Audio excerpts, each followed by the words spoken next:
Hello बच्चों, good morning. आप सब लोग कैसे हैं? उम्मीद करता हूं आप सब लोग अच्छे होंगे, जहां भी होंगे स्वस्थ और मस्त होंगे। और आप सभी बच्चों को सबको पता है कि मैं इस समय सॉलिड स्टेट ठोस अवस्था पढ़ा रहा हूं, जो कि 12th क्लास का बहुत ही अच्छा इंटरेस्टिंग चैप्टर है।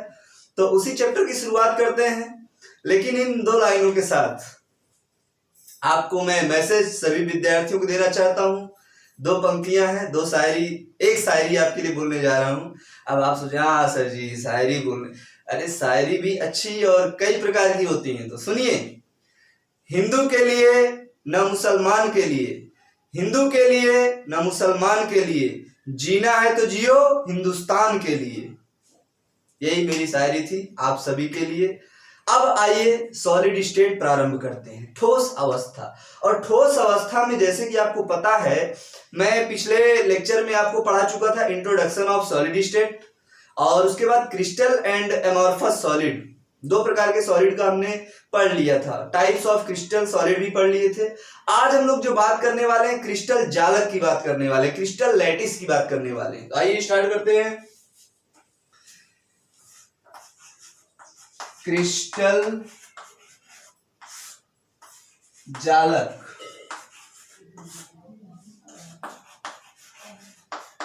क्रिस्टल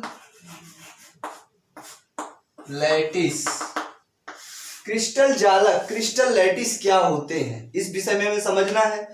बच्चों जैसे कि हम बात करें, हमने कहा था क्रिस्टल में, और आज भी बता रहा हूं, छोटे छोटे परमाणु, समझना ध्यान से, क्रिस्टल लैटिस बता रहा हूं, छोटे छोटे परमाणु आयन या अणु आपस में मिल करके एक क्रिस्टल का निर्माण करते हैं। छोटे छोटे परमाणु अणु या आयन एक क्रिस्टल का निर्माण करते हैं, जिसे हम क्या कहते हैं? क्रिस्टल जालक कहते हैं, क्रिस्टल लैटिस कहते हैं। कैसे? जैसे हम बात करें, यहां पे करते हैं, ये एक परमाणु हो गया, दूसरा परमाणु, तीसरा, चौथा, पांचवा, ठीक है। अब आप चाहे तो यहां भी लगा सकते हैं, बॉल के नीचे बॉल, ये परमाणु मतलब बॉल, गेंद मान लीजिए। और आप चाहे तो जैसे मिठाई पैक करना है आपको डब्बे में, है ना, जैसे वो मिठाई पैक करने वाले हलवाई लोग करते नहीं, तो मतलब ये लड्डू के नीचे लड्डू पैक कर सकते हैं, या तो यहाँ पर जो जगह वहां पर भी हम लड्डू पैक कर सकते हैं। लड्डू का नाम सुनते ही मुंह में पानी आ गया होगा। वैसे लॉकडाउन के समय में मिल नहीं रहा है ना, फिर भी आप चाहेंगे तो मिल जाएगा। घर से हलवाई के संपर्क करिए, ऑर्डर दीजिए, मिलेगा। तो यहाँ पे हम क्या कह सकते हैं, यहां से मतलब एक लड्डू यहाँ पे कर सकते हैं और एक यहाँ, अगर हम यहाँ लगाएं, चलिए ठीक है, अच्छा यहाँ लगाते हैं, एक एटम यहाँ हो गया, दूसरा यहाँ, तीसरा यहाँ, चौथा यहाँ, फिर यहाँ लगा लो, एक यहाँ भी लगाना है, 2, ये और ये, मतलब एक दूसरे टच करते रहना चाहिए। फिर एक ठो आप यहाँ लगा लो, ये और ये, थोड़ा हाथ से है, जितना अच्छा हो सकता है बना रहा हूं, समान आकार होना चाहिए और सबकी समान पोजीशन होनी चाहिए, ठीक है। हाँ बिल्कुल सही है। अब ये छोटे छोटे परमाणु, छोटे छोटे अणु, छोटे छोटे आयन मिल करके एक क्रिस्टल का निर्माण कर रहे हैं। इसी को हम क्या बोलते हैं? क्रिस्टल जालक। क्या बोलते हैं? क्रिस्टल जालक। समझिए ध्यान से। अब इनके बीच में केंद्र होता है, सभी का परमाणुओं के बीच में केंद्र होता है, सभी को पता है, सेंटर होता है, यहाँ सब जगह सेंटर होता है। ध्यान से सुनिएगा, यहाँ सब जगह क्या होता है बच्चों? सेंटर होता है, केंद्र होता है, केंद्र केंद्र केंद्र, सब जगह केंद्र हो गया। अच्छा, इसी केंद्र को मैं कहां दिखा दूं? चलो यहां दिखाता हूं। इसी केंद्र को हम क्या कहते हैं बच्चों? क्रिस्टल पॉइंट, क्रिस्टल बिंदु कहते हैं। क्रिस्टल पॉइंट, यानी क्रिस्टल बिंदु कहते हैं। क्या कहते हैं? क्रिस्टल बिंदु। और छोटे छोटे परमाणुओं ने मिलकर के क्रिस्टल का निर्माण किया, जिसे हम इसको पूरे को क्या बोलेंगे? क्रिस्टल जालक बोलेंगे। क्या बोलेंगे? क्रिस्टल जालक। अब ये सुनना है क्रिस्टल जालक का निर्माण कैसे हुआ, छोटे छोटे परमाणुओं ने मिलकर किया। इसमें बच्चों एकक सेल पाई जाती है, यूनिट सेल पाई जाती है। क्या पाई जाती है? Unit cell. एक दूसरे तरीके से भी आप समझ सकते हैं, यूनिट सेल। यूनिट सेल, इसे हम हिंदी में क्या बोलेंगे? एकक सेल। ठीक है ना? हाँ बिल्कुल ठीक है। अब जो एकक सेल इनमें से कैसे निकालेंगे, ध्यान से सुनिए, बड़ा ही मजेदार इंटरेस्टिंग टॉपिक है आज का, बड़ा ही आनंद आने वाला है आप सभी को, ध्यान से सुनिए। तो मेरे बच्चों, अगर मैं इसको ले लूं, इस पॉइंट को इस पॉइंट को मिला दूं, इस पॉइंट को और इस पॉइंट को मिला दूं, एकदम सीधी लाइन करना, इस पॉइंट को इस पॉइंट को मिला दूं, बिल्कुल हमने मिलाया। अब हम क्या करेंगे? इस पॉइंट को और इस पॉइंट को मिला दें, इस पॉइंट को इस पॉइंट को, इसको इसको इसको इसको। ध्यान से देख लीजिए मैं कैसे कैसे कर रहा हूं। अब बच्चों इसको मिलाया, इससे मिलाया, मिलाया।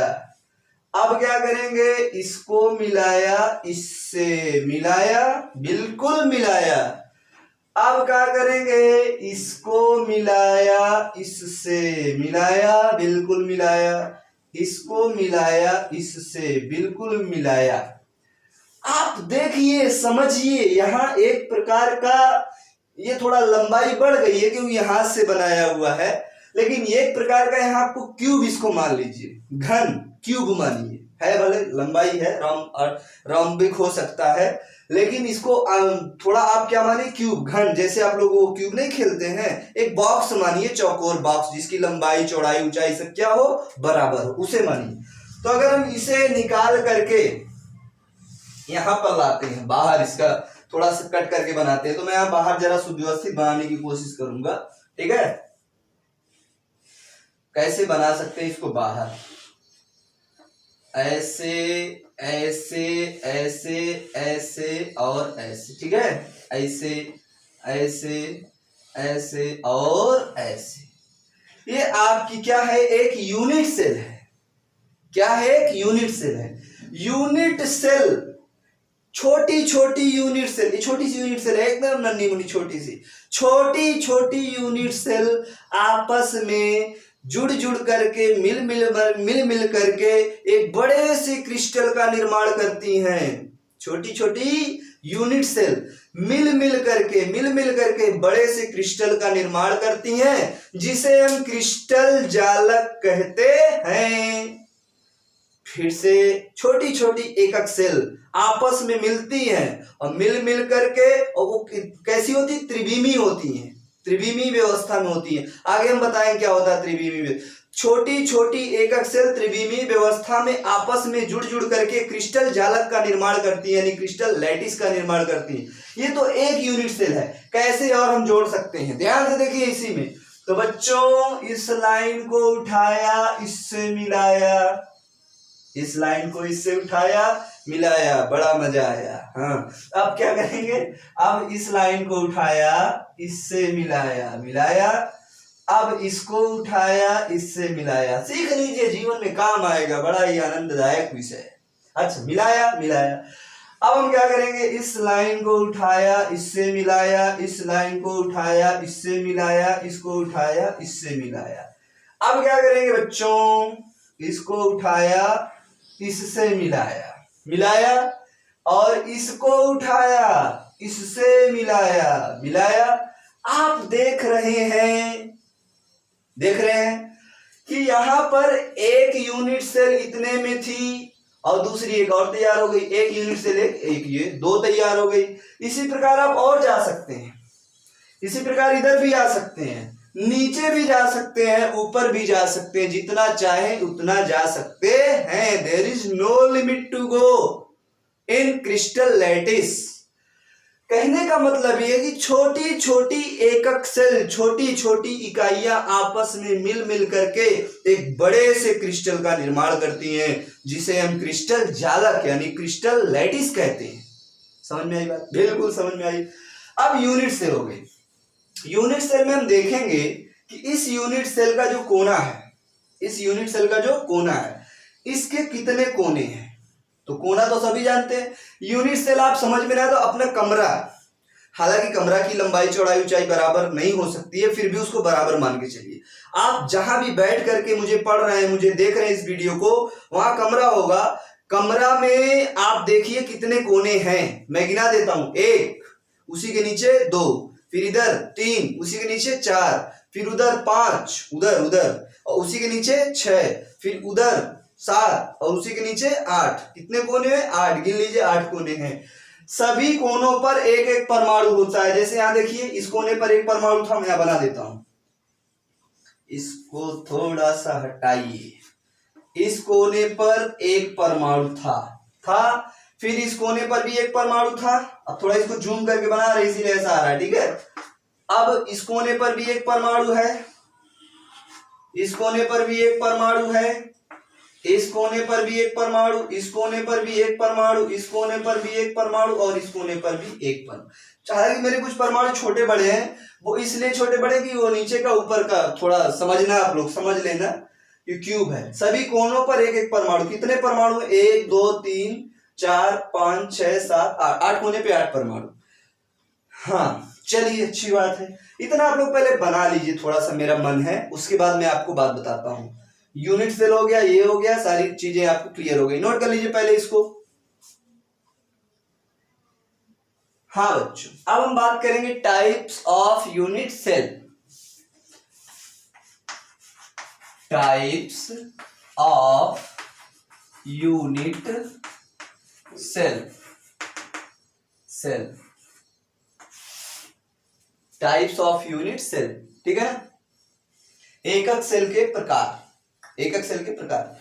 यूनिट सेल छोटी छोटी यूनिट सेल त्रिविमीय व्यवस्था में आपस में मिल करके एक क्रिस्टल का निर्माण करती हैं, जिसे हम क्रिस्टल जालक कहते हैं। बात समझ में आई? टाइप्स ऑफ यूनिट सेल बच्चों, टाइप्स ऑफ यूनिट सेल को अगर हम देखें तो सबसे पहली जो टाइप्स ऑफ यूनिट सेल है उसे बोलते हैं सिंपल यूनिट सेल, ठीक है। उसके बाद जो दूसरी होती है उसे हम बोलते हैं क्या? बताओ। बोलते हैं body centred unit cell. UC लिख दे रहा हूं, ठीक है ना, बॉडी सेंटर्ड यूनिट सेल। और तीसरा हम बोलते हैं फेस सेंटर्ड यूनिट सेल, ठीक है। और चौथा हम बोलते हैं इंड सेंटर्ड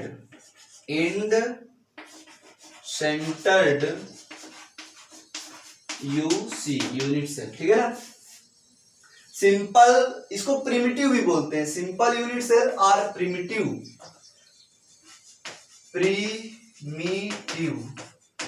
जगह बचेगी नहीं तो कहां समझाएंगे। चलो, प्रिमिटिव, सिंपल यूनिट सेल और प्रिमिटिव सेल, ये भी आप बोल सकते हैं। तो टाइप्स ऑफ यूनिट सेल कितने प्रकार के आ गए? 4 प्रकार के। Simple unit cell, body centred unit cell, face centred unit cell और इंड सेंटर्ड यूनिट सेल। आप इसको लिख लीजिए, फिर मैं एक एक करके बताता हूं। सिंपल यूनिट सेल क्या होती है, बॉडी सेंटर्ड यूनिट सेल क्या होती है, तो आप लोग लिख लिए होंगे। चलिए, नंबर फर्स्ट कौन सा बच्चों? नंबर फर्स्ट में हम बात करेंगे कि सिंपल यूनिट सेल क्या होती है ना। तो बच्चों यहाँ पर सिंपल यूनिट सेल के लिए बेसिकली अभी हम कई सारे टाइप्स पढ़ेंगे, लेकिन यूनिट सेल को आप यहाँ क्यूब मान के चलिए, घन मान के चलिए, और घन में ही सबको बताना है, ठीक है। तो जैसे हमने कहा, ये आपका क्या हो गया, एक कर्व, और ये आपका क्या हो गया, ऐसे ऐसे ऐसे ऐसे, ये आपका एक क्यूब हो गया, घन हो गया। तो यहाँ पर कितने कोने हैं? 1 कोना, 2 कोना, 3 कोना, 4 कोना, 5 कोना, 6 कोना, 7 कोना, 8 कोना। मतलब 1 2 3 4 5 6 7 8। कितने कोने हैं? 8 कोने हैं। अब भाई ये छोटा छोटा पॉइंट लगा रहा हूं, ये है बड़े बड़े, अभी मैंने बताया था पीछे, ये बड़ा है, इतना बड़ा है कि ये इसको टच कर रहा है, ये वाला परमाणु इसको भी टच कर रहा है, इसको भी, मतलब सब परमाणु एक दूसरे को टच कर रहे हैं, इतने बड़े बड़े। बात सुनिए आ रही? बिल्कुल। तो 2, 2 4, 2 6, 2 8, बिल्कुल सही। अब हमें इसमें क्या करना है, जो कोने का परमाणु है, कहां का परमाणु है? कोने का। तो इसको सिंपल यूनिट सेल क्यों बोला जाएगा? क्योंकि साधारण है, एकदम सीधा साधा है, सभी कोनों पर एक एक परमाणु पाया जाएगा, तो उसे सिंपल यूनिट सेल बोला जाएगा। क्या बोला जाएगा? Simple unit cell. जब सभी कोनों पर एक एक परमाणु पाया जाएगा तब उसे सिंपल यूनिट सेल बोलेंगे। अब सिंपल यूनिट सेल क्या होता है उसके विषय में हमें समझना है और सीखना है। सिंपल यूनिट सेल बच्चों, सिंपल यूनिट सेल एकदम साधारण होता है, सभी कोनों पर एक एक परमाणु पाए जाते हैं, ठीक है। अब हम अगर एटम की बात करें, एटम की, परमाणु, अगर हम कह दें कि इस सिंपल यूनिट सेल में कुल कितने परमाणु हैं, समझिएगा ध्यान से, इस सिंपल यूनिट सेल में कुल कितने परमाणु हैं, तो बच्चों यहां जो कॉर्नर वाला परमाणु है, सभी कोने पे, ये उधर वाला कोना, इधर वाला, सभी कोने पर ही तो पाए जाएंगे। तो जो कोने पर होते हैं, सभी कोने पर ही तो परमाणु हैं, तो यहां लिख लेंगे कोने यानी कॉर्नर पर पाए जाने वाले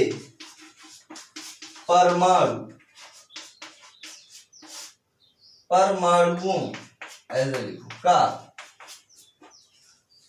1/8 भाग, 1/8 भाग घन के अंदर, घन मतलब क्यूब के अंदर होता है।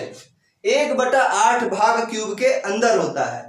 अब यहां पर कैसे 1/8 भाग होता है? जैसे आप इमेजिन करें कि कोई बॉक्स ले लें और उसमें बॉल लगाएं कोने पर, तो बॉक्स के अंदर पूरी तरह से नहीं, इतना जाना चाहिए कि हर एक कोने से एक एक बॉल आ जाए। सोचना है, इमेजिन करना है आपको। तो बॉक्स के अंदर जब आप बॉल को डालेंगे तो बॉक्स के अंदर बॉल का केवल 1/8 भाग ही अंदर जाएगा।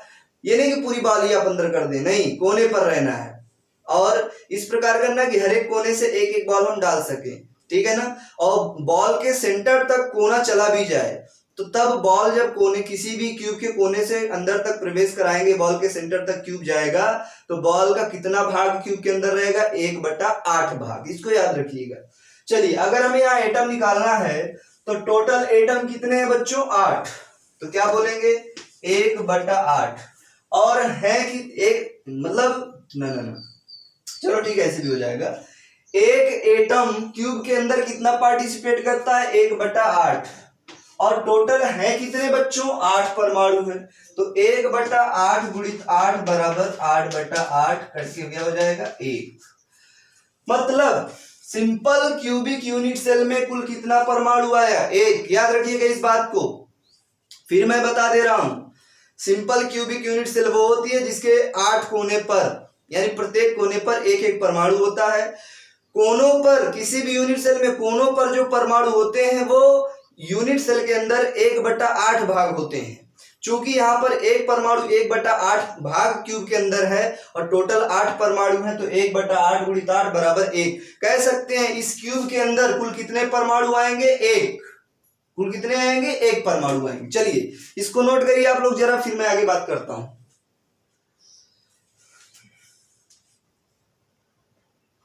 हाँ बच्चों, अब दूसरा हेडिंग, यहां पर दूसरा पॉइंट पढ़ने जा रहे हैं हम लोग, body centred cubic unit cell. आप जोड़ सकते, क्यूबिक यूनिट सेल या जो भी चाहे आप लोग जोड़ सकते हैं, ठीक है। बॉडी सेंटर्ड यूनिट सेल क्या होता है? जैसे हम बात करें,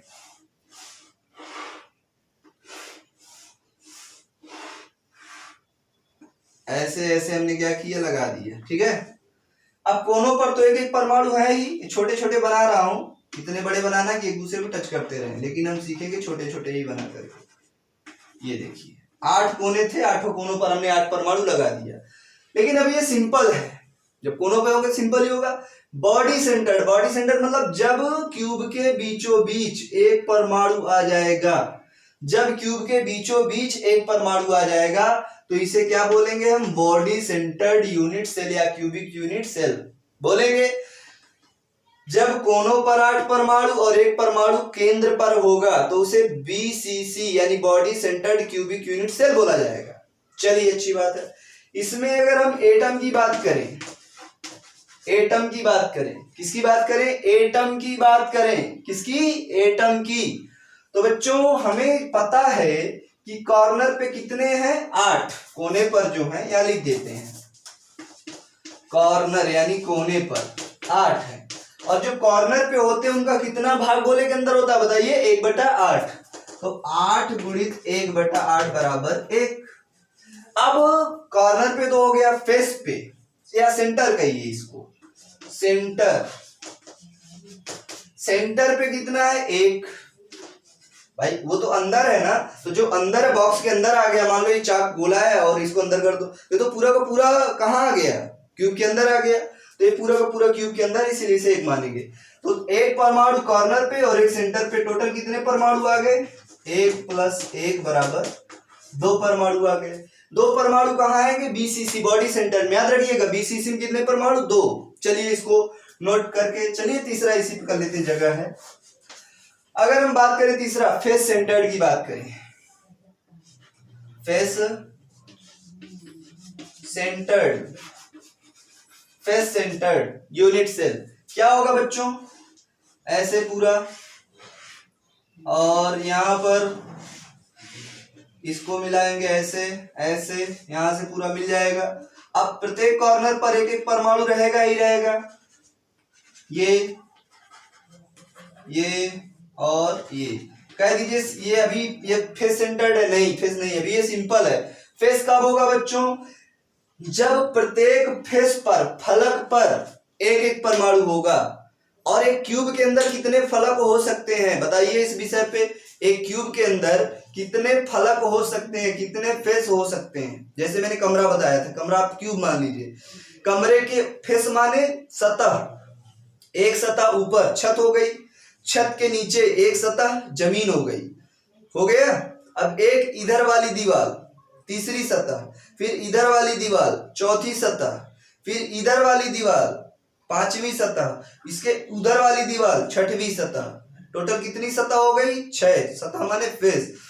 तो क्यूब के अंदर, क्यूब में 6 सतह होती हैं, 6 फेस होते हैं। और सभी फेस पर, सभी फलकों पर, सभी सतहों पर, समझना ध्यान से, एक एक परमाणु होता है।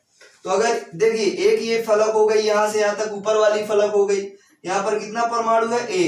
एक फलक ये हो गई इधर वाली दीवार, इस पर कितना परमाणु? 1। ये फलक ये नीचे हो गई, इस पर कितना परमाणु? 1। एक फलक ये इधर हो गई, इस पर कितना परमाणु? 4। मतलब 4 फलक पे 4 परमाणु। अब एक इधर वाली होगी और एक उधर वाली इसके विपरीत, तो उधर वाली का परमाणु हम यहाँ लगा देते हैं और आपकी तरफ वाली का परमाणु हम कहाँ लगा देते हैं? यहाँ।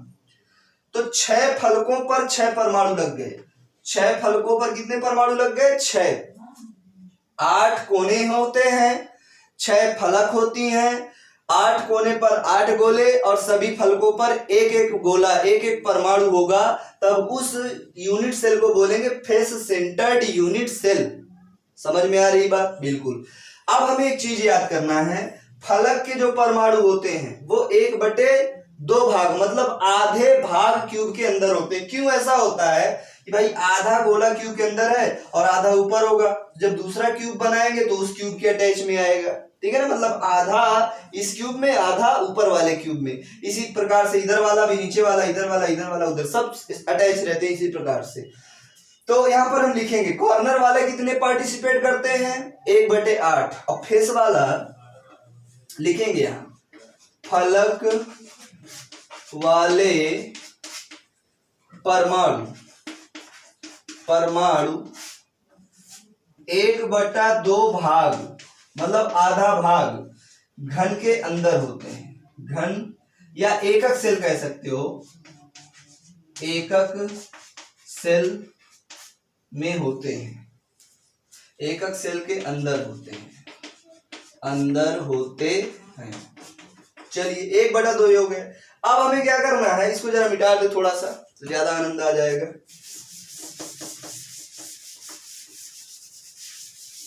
अब हमें करना क्या है, अब हमें इसमें टोटल परमाणु देखना है।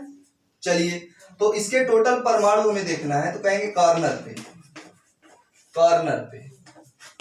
कॉर्नर कितने हैं 8, कॉर्नर वाले हैं कितने, एक परमाणु 1/8, तो क्या 1 हो जाएगा।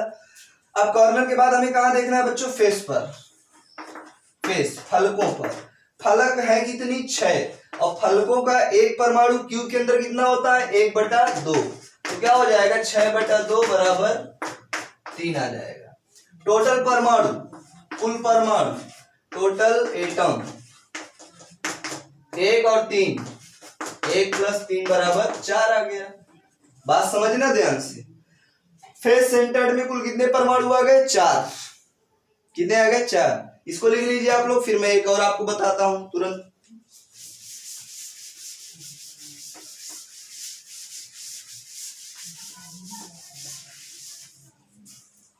अब हम लोग बात करेंगे चौथे reading, end centred unit cell क्या होती है। पहले आप सिंपल यूनिट सेल बनाइए,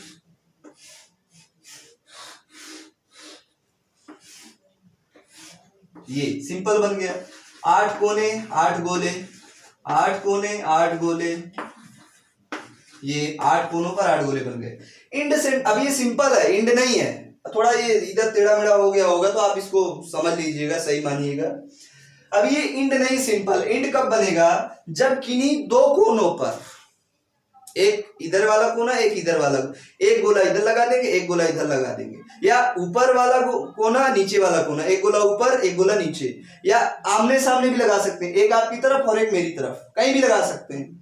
मतलब आमने सामने जब 2 गोले लग जाएंगे, एक नीचे की फलक पर एक ऊपर की फलक पर, या सामने सामने या ऐसे ऐसे, तो उसे क्या बोलेंगे ईसीसी। मैं यहाँ एक ऊपर लगा रहा हूं और एक नीचे लगा रहा हूं, समझ में आई बात। तो जब कोनों पर 8 कोनों पर 8 गोले और 2 फलकों पर 2 गोले एकदम जस्ट अपोजिट होंगे, उल्टा होंगे एक दूसरे के विपरीत में, एक ऊपर तो एक नीचे, तो उसे क्या बोलेंगे इंड सेंटर्ड। क्या बोलेंगे इंड सेंटर्ड। अब इसमें अगर हम एटम देखें तो कॉर्नर पे देखें, पहले कॉर्नर पे, तो कॉर्नर पे है कितने 8, और एक एटम कितना पार्टिसिपेट करता है 1/8 बराबर कितना हो जाएगा 1, सही बात है। अब फेस पर देखिए, फलकों पर देखिए, फलक पर कितनी फलकें अपने पास 6, और एक फलक पर कितना परमाणु होता है बताओ, 1 होता है कि नहीं, और 2 फलकों, एक ऊपर परमाणु है एक नीचे, मतलब 2 फलकों पर 2 परमाणु है, तभी तो इसे बोलेंगे इंड सेंटर्ड। और जो फलक का परमाणु होता है वो यूनिट सेल के अंदर कितना पार्टिसिपेट करता है 1/2, तो 1/2 क्या हो जाएगा 6/2, 2 1 कम 2, 2 3 6। ना यहाँ थोड़ा मिस हो गया है बच्चों, क्या, क्योंकि यहाँ फलक कितनी है 2, इसको थोड़ा समझना ध्यान से। फलक 6 हैं लेकिन परमाणु केवल 2 ही फलकों पर ही तो है, 6 पर नहीं है, तो क्या बोलेंगे 2 एटम, मतलब 2 एटम है फलकों पर, समझना। और एक जो परमाणु है वो कितना अंदर पार्टिसिपेट करता है 1/2, ये ना भाई। यहाँ अगर 6 होते तो 6 पर लेते, जैसे मैं यहाँ कहीं लिया था, ये देखिए यहाँ लिया था ना, 6 फलकों पर थे, लेकिन यहाँ पर क्या है केवल 2 परमाणु, 2 हमने लिया, और फलक वाला 1/2, तो क्या हो जाएगा टोटल आ जाएगा 1। कहने का मतलब टोटल एटम 1 और 1 बराबर 2। बात समझ में आ रही है। तो सिंपल क्यूबिक यूनिट सेल में कितने परमाणु है 1, body centred cubic unit cell में कितने परमाणु है 2, face centred cubic unit cell में कितने परमाणु है 4, end centred cubic unit cell में कितने परमाणु आ गए 2 आ गए। बोली बात समझ में आई? हाँ समझ में आई। तो आज के लिए यहीं तक, और फिर से मैं कह रहा हूं लाइक सब्सक्राइब और शेयर करना ना भूलिए, चैनल को अधिक से अधिक लाइक सब्सक्राइब और शेयर करिए। मैं हूं मनोज यादव और हरिओम क्लासेस नामक चैनल पर। फिर मैं अगले लेक्चर में अगले वीडियो में आपसे मिलूंगा, तब तक के लिए हरिओम।